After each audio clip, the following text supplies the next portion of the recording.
El siguiente video es una clase muestra de nuestras muchas clases que podrás encontrar en Mirando a Cristo. La plataforma Mirando a Cristo es el Netflix de los estudios bíblicos. Si quieres llevar tu vida y ministerio al siguiente nivel, no dudes en inscribirte haciendo clic en el enlace de la descripción.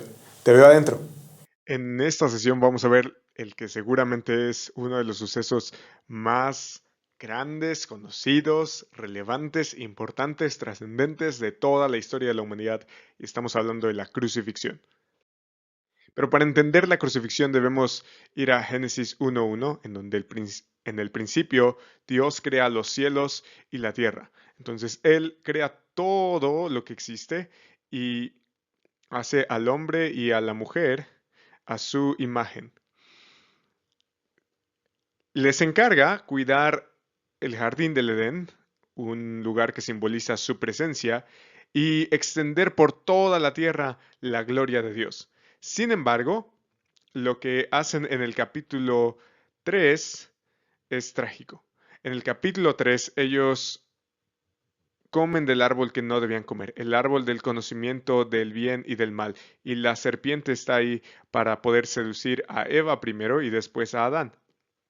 Entonces ambos comen y los ojos de ellos son abiertos. Encuentran que están desnudos y la relación con Dios ahora se rompe. Ellos cosen o tejen con hojas de higuera unas vestimentas para cubrir su desnudez en señal de culpa, y cuando oyen al Señor, ellos se esconden. Y entonces Dios les dice, ¿dónde están? Y Adán responde, me escondí porque supe que estaba desnudo. Y entonces Dios conoce ya de antemano el pecado de Adán y de Eva. Así que los expulsa del jardín del Edén, no sin antes cubrirlos con pieles de animales.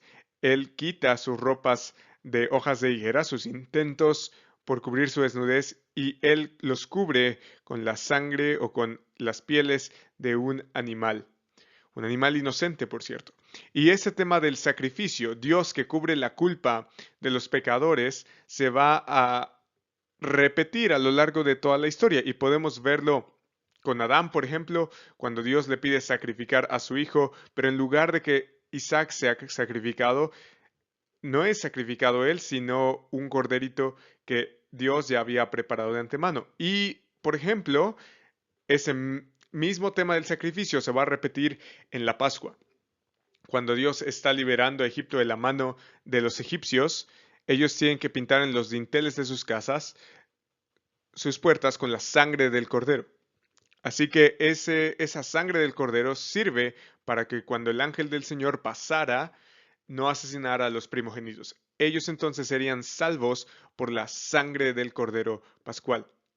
Y ese mismo tema se repite porque Dios tiene que morar o desea más bien morar en medio de un pueblo que es pecador. Así que la manera en la cual Dios mora con ellos y limpia o los limpia de sus pecados es a través precisamente del sistema sacrificial, del sistema levítico de los sacrificios. Así que Dios mata un cordero y entonces purifica a todo el campamento, a su pueblo con el cual va a morar. Y ese mismo tema se repite y se repite y se repite. Y todo eso en paralelo con la promesa que también le hizo a Eva, que uno de sus descendientes iba a derrotar finalmente a la serpiente, a la descendencia de la serpiente. El descendiente de Eva iba a pisar en la cabeza a la serpiente, pero la serpiente iba a morderlo o a herirlo en el calcañar, esto es en el talón. Y esa promesa de la simiente sigue también con Abraham, Isaac, Jacob, Israel.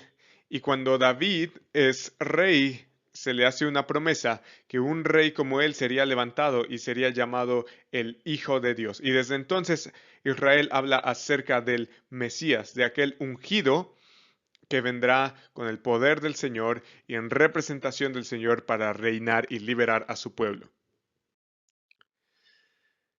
Así que durante todo el Antiguo Testamento se nos van a estar recordando estas promesas de salvación. Pero yo solamente te traje dos de los pasajes más importantes o más emblemáticos, quizás sería la palabra adecuada, más emblemáticos para hablar en antesala de la crucifixión. Entonces, Salmo 22, versículo 1, Dios mío, ¿por qué me has abandonado? Salmo de David, ¿por qué estás tan lejos de mi salvación y de las palabras de mi clamor? David estaba angustiado y decía, ávidos abren su boca contra mí, como un león que despedaza y ruge. Soy derramado como agua y todos mis huesos están descoyuntados. Mi corazón es como cera, se derrite en medio de mis entrañas. Porque perros me han rodeado, me han cercado cuadrilla de malhechores, me horadaron las manos y los pies. Puedo contar todos mis huesos, ellos me miran, me observan, se reparten entre sí mis vestidos y sobre mi ropa echan suertes. Y el siguiente pasaje emblemático que quiero que veamos es Isaías 53. Isaías profetiza sobre el siervo de Dios, el Mesías, que va a venir a ser despreciado y desechado de los hombres, varón de dolores y experimentado en aflicción, y como uno de quienes los hombres esconden el rostro, o de quien los hombres esconden el rostro, perdón, fue despreciado y no lo estimamos. Ciertamente Él llevó nuestras enfermedades y cargó con nuestros dolores, con todo lo tuvimos por azotado, por herido de Dios y afligido, pero Él fue herido por nuestras transgresiones, molido por nuestras iniquidades, el castigo por nuestra paz cayó sobre él, y por sus heridas hemos sido sanados. Todos nosotros nos descarriamos como ovejas, nos apartamos cada cual por su camino, pero Yahweh hizo que cayera sobre él la iniquidad de todos nosotros. Fue oprimido y afligido, pero no abrió su boca, como cordero que es llevado al matadero, y como oveja que ante sus trasquiladores permanece muda, él no abrió su boca. Por opresión y juicio fue quitado, y en cuanto a su generación, quien tuvo en cuenta que él fuera cortado de la tierra de los vivientes por la transgresión de mi pueblo, a quien correspondía la herida. Se dispuso con los impíos su sepultura, pero con el rico fue su muerte, aunque no había hecho violencia ni había engaño en su boca. Pero quiso Yahweh quebrantarlo, sometiéndolo a padecimiento. Cuando él se entregue a sí mismo como ofrenda de expiación, verá a su descendencia, prolongará sus días, y la voluntad del Señor en su mano prosperará. Debido a la angustia de su alma, él lo verá y quedará satisfecho, hablando del Señor. Por su conocimiento el justo, mi siervo, justificará a muchos y cargará las iniquidades de ellos. Eso es lo que va a hacer el siervo. Por tanto, yo le daré parte con los grandes y con los fuertes repartirá despojos, porque derramó su alma hasta la muerte, y con los transgresores fue contado. Llevó el pecado de muchos e intercedió por los transgresores. Y precisamente esta es la idea que Jesús quiere transmitir cuando en Marcos capítulo 10, versículo 45, dice que ni aun el Hijo del Hombre vino para ser servido, sino para servir. Y en Isaías estamos hablando del siervo de Jehová o el siervo de Yahweh. Y dice que da su vida en rescate por muchos. Entonces Jesús va a dar su vida en rescate por muchos en cumplimiento con la profecía de Isaías 53, a quienes por cierto apuntan todos los demás sacrificios del Antiguo Testamento. Y quiero hacer énfasis en esto porque la muerte de Jesús, la crucifixión, no fue un evento que Jesús no tenía previsto. Por ejemplo, en Mateo 16, ya lo hemos visto, desde entonces Jesucristo comenzó a declarar a sus discípulos que debía ir a Jerusalén y sufrir muchas cosas de parte de los ancianos, de los principales sacerdotes y de los escribas, y ser muerto y resucitar al tercer día. ¿O qué tal Lucas 18? Tomando aparte a los 12 discípulos, Jesús les dijo, miren, subimos a Jerusalén y se cumplirán todas las cosas que están escritas por medio de los profetas acerca del Hijo del Hombre. Pues será entregado a los gentiles, será objeto de burla, afrentado, escupido, y lo azotarán, después lo matarán y al tercer día resucitará. Pero ellos no comprendieron nada de esto. Este dicho les estaba encubierto y no entendían lo que se les decía. Así que los discípulos fueron advertidos muchas veces, solamente estoy citando dos ejemplos, pero fueron advertidos muchas veces acerca de la muerte de Jesús. Sin embargo, no lo habían entendido.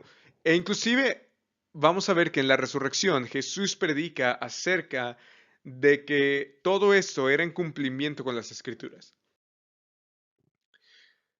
Vamos ahora sí a retomarlo desde donde lo dejamos la ocasión pasada.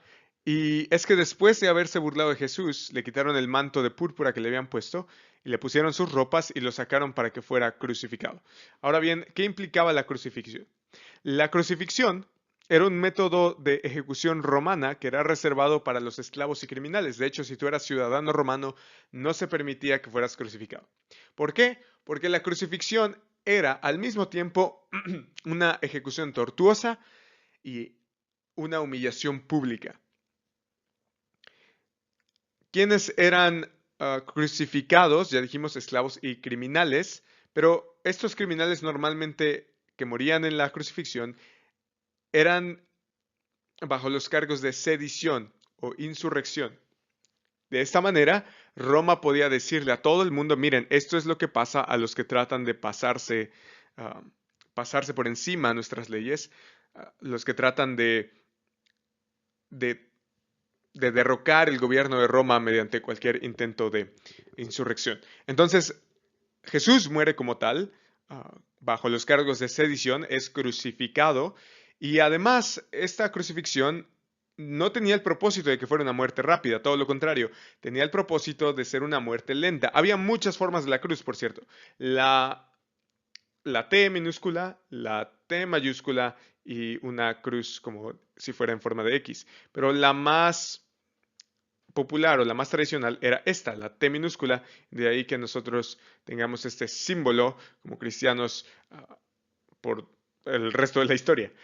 Y la idea era que la víctima era o bien atado o bien clavado en las extremidades, entonces las muñecas y los pies, y así el crucificado podía ser expuesto, normalmente desnudo, ante todos los que pasaban por ahí. El crucificado normalmente moría o bien por pérdida de sangre, o bien por agotamiento físico, o bien, la mayoría de los casos, era por tratar de respirar. Esta posición era muy dolorosa y hacía muy incómodo respirar. Entonces, cuando la persona trataba de respirar, solamente podía tomar un poco de aliento antes de gritar de dolor por causa de, precisamente, los clavos en la cruz, los calambres que la posición conllevaba. Así que la mayoría de los crucificados morían por asfixia, pero no sin antes pasar hasta muchos, muchos días en esa postura. Mientras tanto, las aves y los insectos hacían un festín en el cuerpo agonizante de la víctima.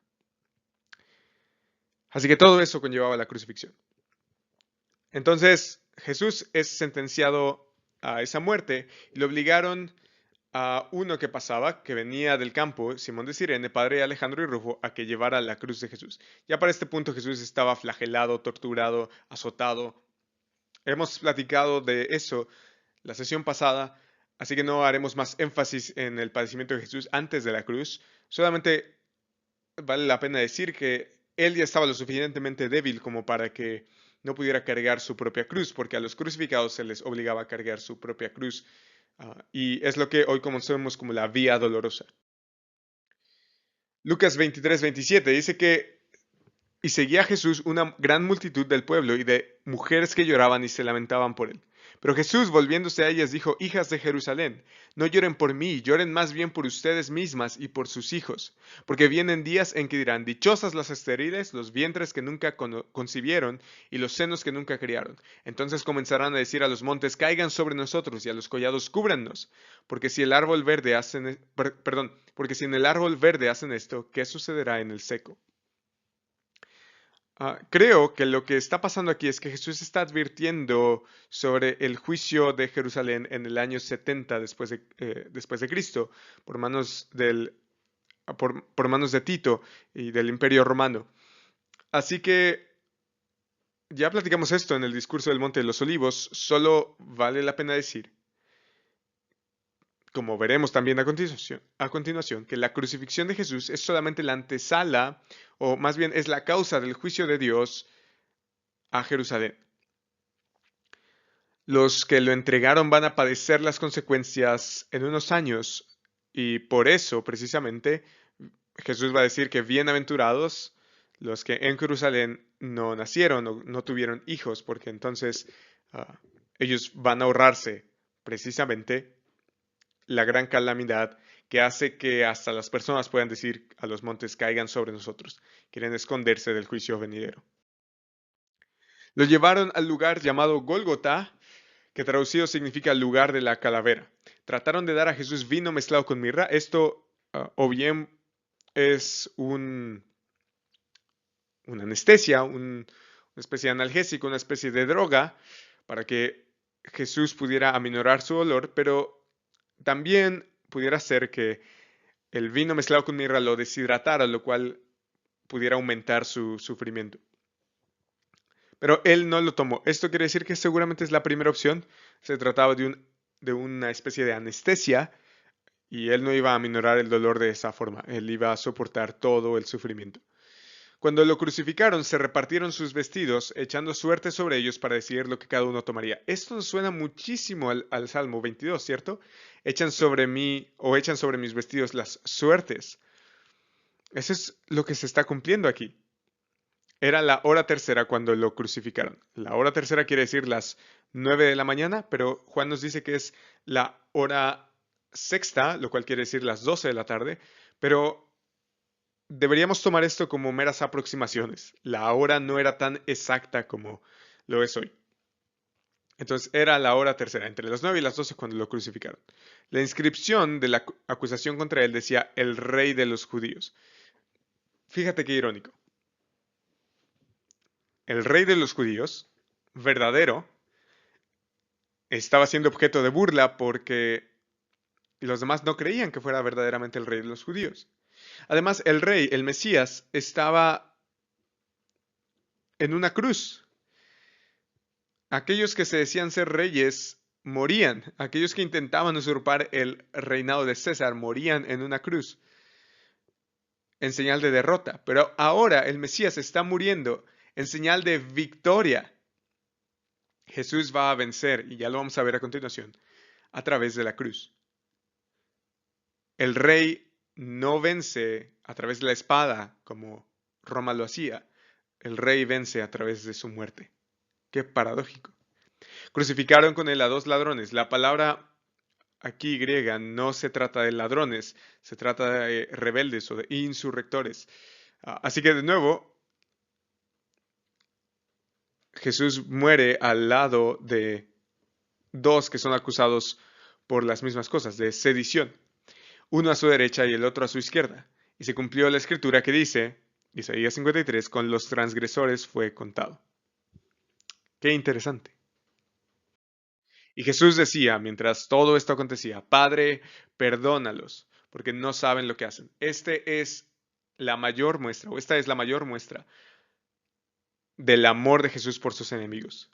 Aquellos que estaban clavándolo en la cruz no entendían este grado de amor, pero Jesús estaba rogando por ellos. Esto no quiere decir que fueran inmediatamente salvos, sino que Jesús estaba demostrándoles el amor que les tenía. Insisto, mientras los romanos clavaban sus manos y sus pies en la cruz, Jesús estaba rogando por ellos al Padre. ¡Oh, qué amor!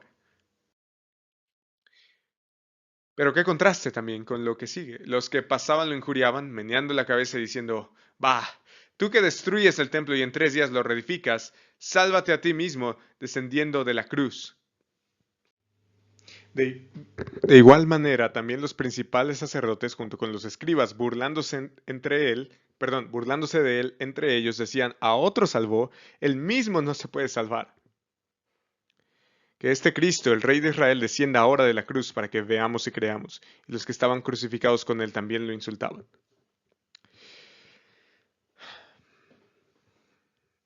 Es trágico lo que está pasando aquí. Porque ellos le dicen, sálvate a ti mismo. Y los escribas le dicen, él mismo no se pudo salvar. Pero ellos estaban equivocados. Jesús se podía salvar. Una legión de ángeles, como había dicho Jesús, podía venir y destruir a todos sus enemigos. Él podía descender de la cruz. Él podía descender. Claro, simplemente si él verdaderamente era hijo de Dios, podía descender de la cruz, pero incluso él pudo haber solo dicho una palabra, todo hubiera terminado. Como cuando él resucitaba a los muertos, como cuando él calmó la tormenta, como cuando él multiplicó los panes y los peces. Pero Jesús se quedó.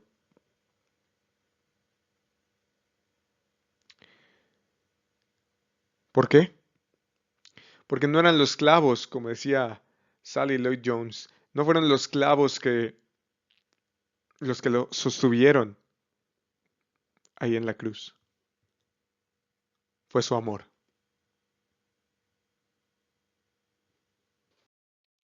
Es muy interesante notar que las mismas palabras en Mateo, si tú eres el Hijo de Dios, desciende de la cruz. Si tú eres el Hijo de Dios, son las mismas palabras que le dice el tentador en Mateo capítulo 4. Si eres el Hijo de Dios, ordena que estas piedras se conviertan en el pan. Si eres Hijo de Dios. Es la misma idea, la misma fraseología. También, por supuesto, Jesús estaba siendo tentado en esa hora. Para él no era nada grato estar ahí en la cruz y pudo haber sido tan fácil descender. Pudo haber sido tan fácil salvarse a sí mismo, como le decían los escribas. Pero entonces no hubiera salvación para nosotros. Uno de los malhechores que estaban colgados allí le lanzaba insultos diciendo, ¿no eres tú el Cristo? Sálvate a ti mismo y a nosotros. Pero el otro le contestó y reprendiéndolo dijo, ¿ni siquiera temes tú a Dios a pesar de que estás bajo la misma condena? Nosotros a la verdad justamente, porque recibimos lo que merecemos por nuestros hechos, pero este nada malo ha hecho. Y añadió Jesús, acuérdate de mí cuando vengas en tu reino. Esta frase tiene que ver mucho con o sea, implica mucha fe. Jesús, ¿tú eres inocente? Acuérdate de mí cuando vengas en tu reino. Tú realmente eres el Mesías, el Cristo. Y tú vas a tener un reino. Y cuando ese reino llegue, yo no sé cómo le vas a hacer, pero cuando tú vengas en tu reino, yo quiero estar ahí. Tú eres inocente. Y entonces Jesús le dice, en verdad te digo, hoy estarás conmigo en el paraíso. Aún en la última hora hay salvación. No hay malhechor que no pueda ser salvado.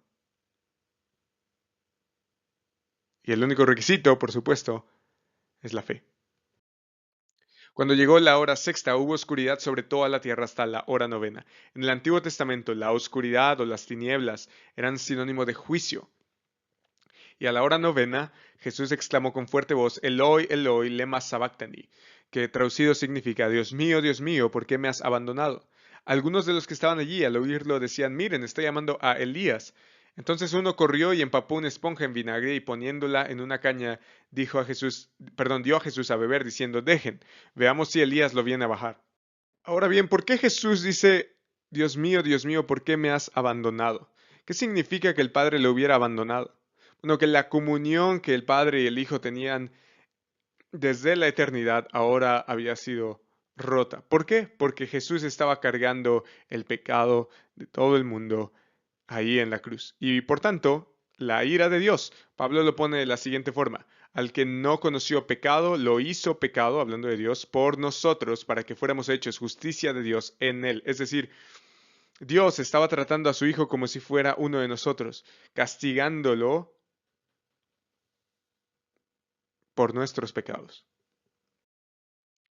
Y Jesús, clamando a gran voz, dijo, Padre, en tus manos encomiendo mi espíritu.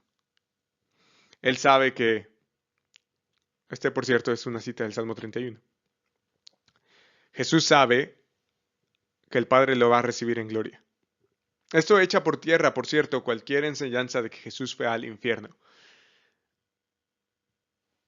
Hoy estarás conmigo en el paraíso, en tus manos encomiendo mi espíritu. El espíritu o la parte inmaterial de Jesús fue al Padre. Y habiendo dicho esto, expiró. Algunos se van a preguntar que por qué no analizamos las 7 palabras que hay en los 4 evangelios. Bueno, la respuesta es porque estamos viendo una clase sobre los evangelios sinópticos, no sobre los 4 evangelios.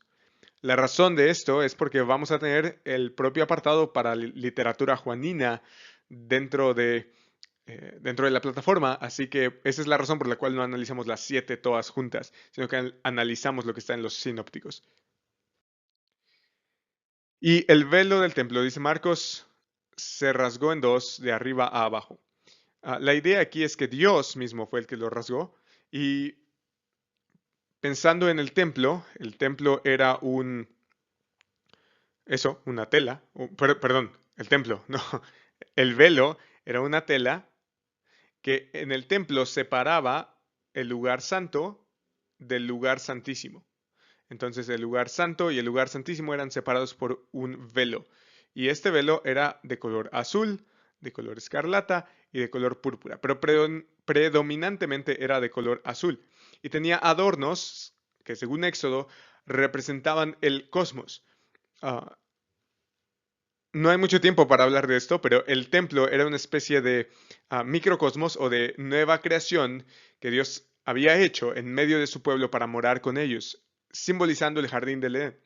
Entonces, lo que también simbolizaba el velo del templo era la cortina entre la presencia de Dios en el lugar santísimo y el mundo de los hombres, representado por el campamento al exterior del tabernáculo o del templo y el lugar santo. Entonces, cuando el velo se rasga de arriba a abajo, la idea es que, bueno, hay varias ideas. La primera, la idea es que tras la muerte de Jesús o con la muerte de Jesús, Dios está haciendo obsoleto el templo o el sistema sacrificial, que por cierto ya se había corrompido.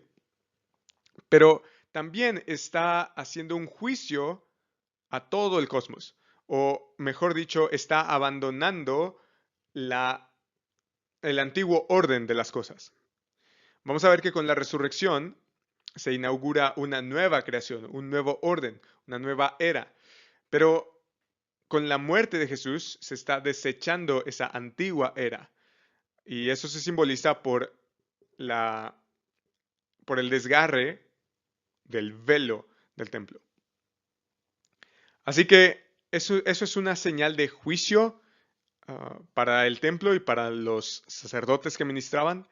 El templo va a quedar obsoleto, Jesús ya lo ha condenado y en el futuro va a quedar completamente destruido. Pero también Jesús, con la muerte de Jesús o con su muerte, está trayendo un nuevo orden a la creación. Así que cuando el velo se rasga es como si el cosmos estuviera rasgándose o los cielos estuvieran rasgándose. Esa es la idea, juicio y antesala de todo lo que va a venir con el nuevo orden que Dios va a traer. En ese momento el velo del templo se rasgó en dos, de arriba abajo, y la tierra tembló y las rocas se partieron. Y fíjate, esto es muy interesante. Los sepulcros se abrieron y los cuerpos de muchos santos que habían dormido resucitaron. La idea no es resucitaron para inmortalidad, sino que resucitaron como resucitó la hija de Jairo, como resucitó Lázaro, que después iban a volver a morir, porque la resurrección a inmortalidad todavía espera la segunda venida de Jesús. Pero bueno, la idea ahora es el velo del templo se rasga y los sepulcros se abren. Entonces el velo del templo que se rasga es símbolo de que Dios está abandonando el antiguo orden y que los sepulcros o que los muertos, bueno, que los sepulcros se abran y que los muertos resuciten, es señal de que un nuevo orden está llegando, que la nueva creación, que los últimos tiempos han llegado. Y salieron de los sepulcros después de la resurrección de Jesús, entraron en la santa ciudad y se aparecieron a muchos. Viendo el centurión que estaba frente a él, la manera en que expiró, dijo, en verdad este hombre era hijo de Dios. Claro, no puedes decir otra cosa si estás viendo todo esto. Había también unas mujeres mirando de lejos, entre las que estaban María Magdalena, María la madre de Jacobo el menor y de José y Salomé, las cuales cuando Jesús estaba en Galilea lo seguían y le servían, y había muchas otras que habían subido con él a Jerusalén. Ya al atardecer, como era el día de la preparación, es decir, la víspera del día de reposo, vino José de Arimatea, miembro prominente del concilio. Ah, Otros evangelios nos dicen que precisamente, bueno, ahorita lo vamos a ver, que también esperaba el reino de Dios. Lucas nos dice que este era miembro del concilio, varón bueno y justo, el cual, por cierto, no había estado de acuerdo con el plan y proceder de los demás. Y este hombre era de Arimatea, ciudad de los judíos, que esperaba de nuevo el reino de Dios. Este hombre era un hombre creyente. Y llenándose de valor, entró a donde estaba Pilato y le pidió el cuerpo de Jesús. Pilato se sorprendió de que ya hubiera muerto y llamando al centurión le preguntó si ya estaba muerto.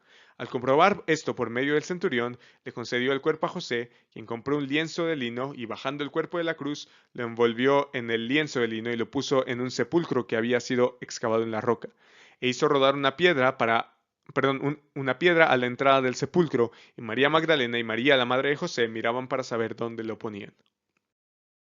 Al día siguiente, que es el día después de la preparación, se reunieron ante Pilato los principales sacerdotes y los fariseos, y le dijeron: Señor, nos acordamos que cuando aquel engañador aún vivía, dijo: después de 3 días resucitaré. Por eso ordene usted que el sepulcro quede asegurado hasta el tercer día, no sea que vengan sus discípulos, se lo roben y digan al pueblo: Él ha resucitado de entre los muertos, y el último engaño será peor que el primero.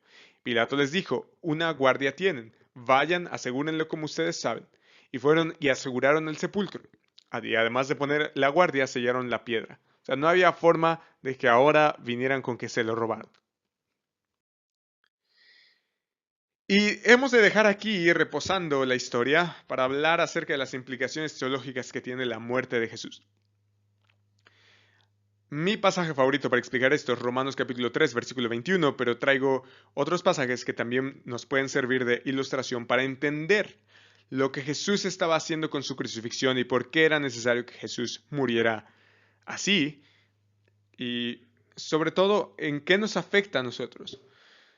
Pablo dice a los romanos que ahora, aparte de la ley, es decir, aparte de la Torah, la justicia de Dios, es decir, el carácter justo de Dios al traer salvación para su pueblo, ha sido manifestada, confirmada por la ley y los profetas, en cumplimiento de la ley y los profetas. Esa es la idea. Esta justicia de Dios, el acto salvífico de Dios, por medio de la fe en Jesucristo, es para todos los que creen, porque no hay distinción, por cuanto todos pecaron y no alcanzan la gloria de Dios. Todos son justificados gratuitamente o declarados justos gratuitamente por su gracia, como un regalo inmerecido, por medio de la redención. La idea es un rescate. ¿Te acuerdas de las palabras que vimos hace un momento en Marcos capítulo 10, versículo 45? Porque el Hijo del Hombre no vino a ser servido, sino para servir y para dar su vida en rescate, es una idea parecida.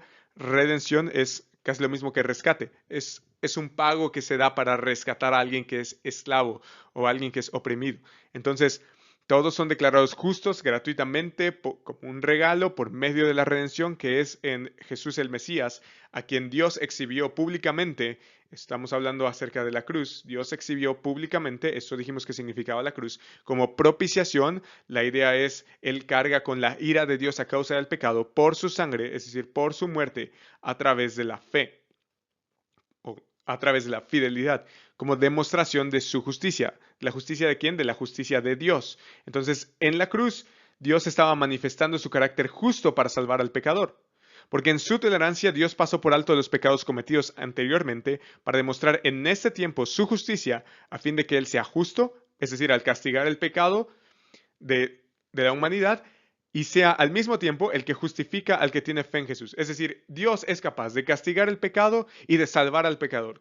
¿Cómo lo hace? Por la muerte de Jesús, que muere en rescate y en propiciación por nuestros pecados y nos otorga precisamente ese estado de alcanzar la gloria de Dios, no por nuestros méritos, sino por lo que Jesús hizo en la cruz.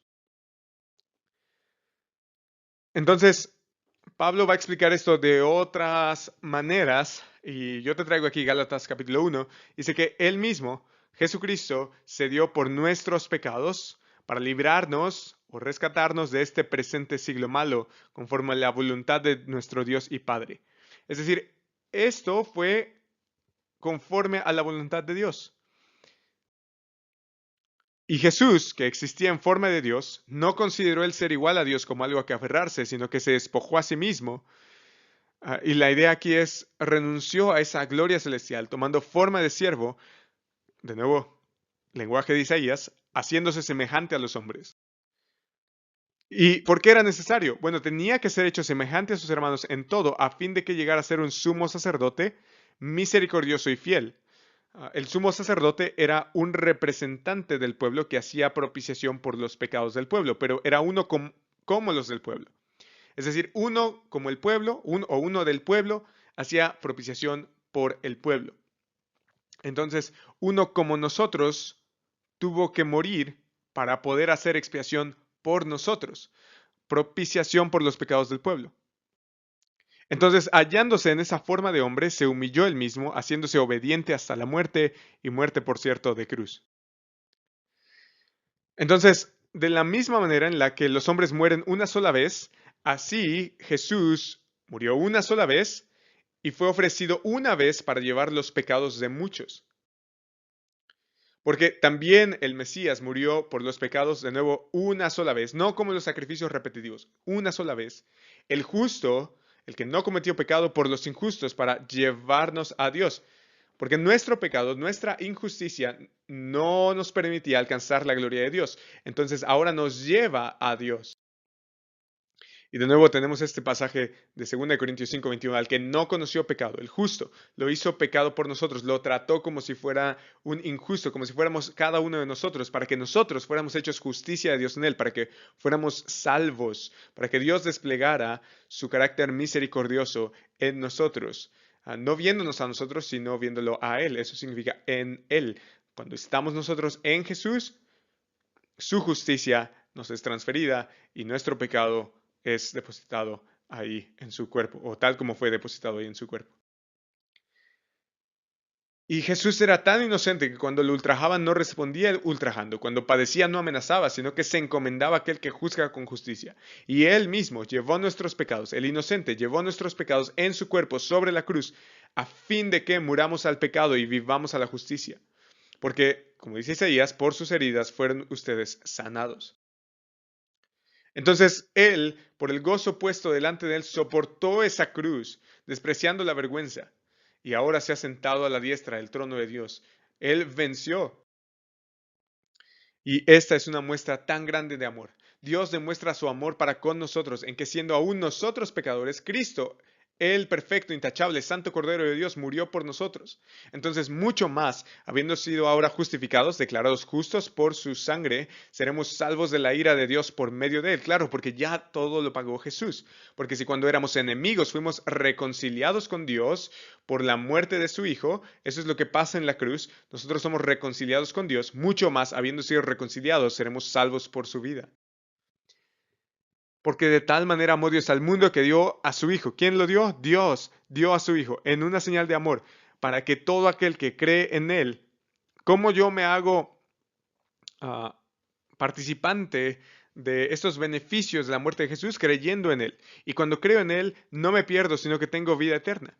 El que cree en Él, perdón, el que cree en el Hijo tiene vida eterna, pero el que no obedece al Hijo no verá la vida, sino que la ira de Dios permanece sobre él. La ira que nos corresponde sigue cayendo sobre nosotros si nosotros rechazamos la cruz. Y cuando ustedes, dice Pablo a los colosenses, estaban muertos en sus delitos y en la incircuncisión de su carne, Dios les dio vida juntamente con Cristo, habiéndonos perdonado todos los delitos. ¿Cómo nos perdonó? Habiendo cancelado el documento de deuda que consistía en decretos contra nosotros. Es decir, le debíamos a Dios porque pecamos muchas veces y que nos era adverso y lo ha quitado de en medio clavándolo en la cruz. Ahí en la cruz todo lo que le debíamos a Dios fue pagado. Entonces ahora, nosotros que en otro tiempo estábamos lejos de Dios, hemos sido acercados a Dios por la sangre de Cristo derramada en la cruz. Entonces Pedro dice, ustedes saben que no fueron redimidos, rescatados, salvados de su vana manera de vivir, heredad de sus padres con cosas perecederas como oro o plata. Cosas perecederas. Y lo que menciona es oro o plata.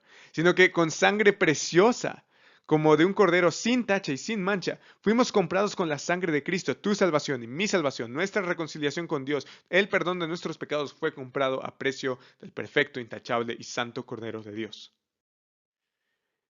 Y esto es importante porque si la sangre de los machos cabríos y los toros y la ceniza de la novilla rociadas sobre los que se han contaminado santifican para la purificación de la carne, tienen en mente los sacrificios del Antiguo Testamento, cuánto más la sangre de Cristo, quien por el Espíritu Eterno Él mismo se ofreció sin mancha a Dios, purificará nuestra conciencia de obras muertas para servir al Dios vivo. Por eso Cristo es el mediador de un nuevo pacto, a fin de que habiendo tenido un lugar una muerte para la redención de las transgresiones que se cometieron bajo el primer pacto, los que han sido llamados reciban la promesa de la herencia eterna. Ahora recuerda, la cruz era sinónimo de ser maldito de Dios para los judíos y de ser un perdedor para los romanos. Así que no es sorpresa que diga que mientras los judíos piden señales, los griegos buscan sabiduría. Cuando nosotros predicamos a Cristo crucificado, eso será piedra de tropiezo para los judíos y necedad para los gentiles. ¿Cómo un mensaje de salvación puede venir de una cruz? Bueno, para nosotros, Cristo es poder de Dios y sabiduría de Dios. Ahí en la cruz se despliega el poder y la sabiduría divinas. ¿Por qué? Porque Él nos libró del dominio de las tinieblas y nos trasladó del reino de las tinieblas al reino de su Hijo amado, en quien tenemos, por cierto, redención, salvación, liberación, el perdón de los pecados. Todo esto estaba preparado desde antes de la fundación del mundo. Él mismo, Jesús, estaba preparado desde antes de la fundación del mundo para esta obra.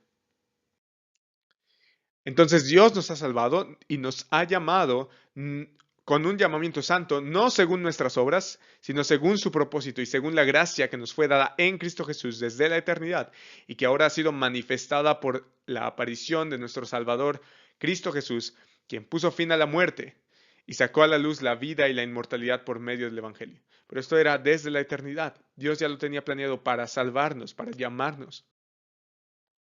Entonces vemos a aquel que fue hecho un poco menor a los ángeles, es decir, a Jesús coronado de gloria y honor a causa del padecimiento de la muerte. Ahí está la corona de gloria y honor, en la cruz. Jesús venció en la cruz porque por la gracia de Dios Él probó la muerte por todos. Y por todos murió. ¿Y qué implicación tiene esto? Que Él haya muerto por ti. Para que los que viven ya no vivan para sí. Jesús murió por ti. Entregó su vida por ti. Él demanda tu vida. Ya no vivas para ti mismo, sino que vive para aquel que murió y resucitó por ti. Pero de esta resurrección vamos a hablar en la siguiente sesión.